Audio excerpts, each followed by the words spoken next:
পশ্চিম কাৰ্বি আংলং জিলাত শেহতীয়াকৈ যি পৰিৱেশৰ উদ্বেগ ঘটিছে, এই পৰিৱেশক লৈ আমি উদ্বিগ্নতা প্ৰকাশ কৰিছোঁ।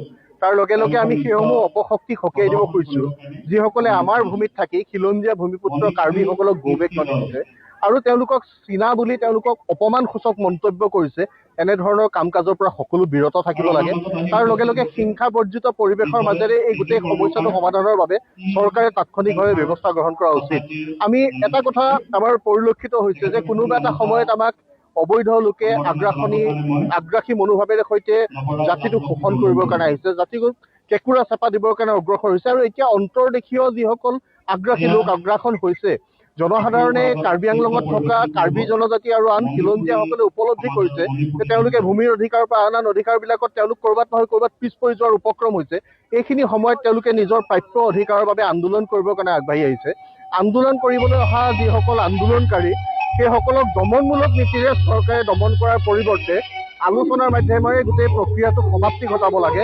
আৰু এনেকুৱা ধৰণৰ যিসকল লোকে দুঃসাহস কৰিছে তেওঁলোকক আমি সকীয়াই দিওঁ যে কাৰ্বিসকলৰ সমস্যা অসমৰ সমস্যা, কাৰ্বিসকলৰ সমস্যা জাতীয় জীৱনৰ সমস্যা।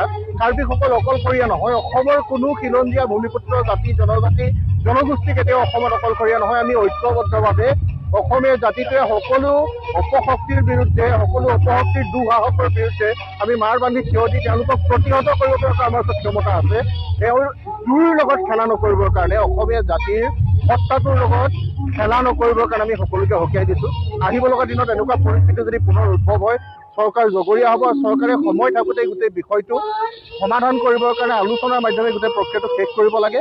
আৰু কাৰ্বিসকলক পুনৰবাৰ আমি আহ্বান জনাব বিচাৰিছোঁ যে তেওঁলোকৰ অধিকাৰ প্ৰাপ্যৰ কাৰণে তেওঁলোকৰ যি সংগ্ৰাম, সেই সংগ্ৰামত আমাৰ সহযোগিতা, আমাৰ সমৰ্থন আছে। আহিব লগা সময়ত আমি সকলোৱে মাৰ বান্ধি অসমীয়া হিচাপে একেলগে থিয় দি আগবাঢ়ি যোৱাৰ প্ৰয়োজনীয়তা সকলোকে উপলব্ধি কৰিবৰ কাৰণে আহ্বান জনাইছোঁ। আৰু যিসমূহ অপশক্তিয়ে অসমতে থাকি অসমীয়া মানুহক উপহাস কৰিবলৈ আহে, কাৰ্বি জনগোষ্ঠীক, কাৰ্বি জনজাতিসকলক চীনা বুলি ক'বলৈ আহে, সেইসকলৰ দুঃসাহস আমি বন্ধ কৰিবৰ কাৰণে তেওঁলোকক কঠোৰ সকীয়নি প্ৰদান কৰিছোঁ। নহ'লে আহিব লগা সময়ত ভয়ংকৰ পৰিণামৰ সন্মুখীন হ'বৰ কাৰণে তেওঁলোক সাজু হৈ থাকিব লাগিব।